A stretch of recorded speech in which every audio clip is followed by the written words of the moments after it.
Chairman वजीर आजम youth programme Rana Mashhood ने कहा है कि जो भी आइन और कानून के खिलाफ काम करेगा उसके खिलाफ सख्त कार्रवाई की जाएगी। अमेरिका हमें डू मोर कहता था, लेकिन वाहिद नवाज शरीफ थे जिन्होंने अमेरिका को एब्सोल्युटली नॉट कहा था।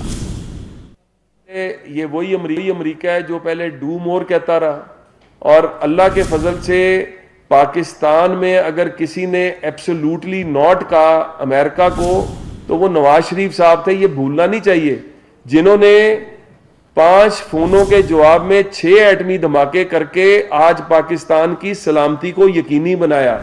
और इसी तरह मैं आपको बता दूं, हुकूमत पाकिस्तान जो है, पाकिस्तान के आइन और कानून के खिलाफ कोई भी कुव्वत जाएगी, ये मेरी बात दोबारा सुन लें, पाकिस्तान के आइन और कानून के खिलाफ, पाकिस्तान के रियासती अदारों के खिलाफ कोई भी कुव्वत जाएगी तो रियासत आनी हाथों से उसका सफाया करेगी।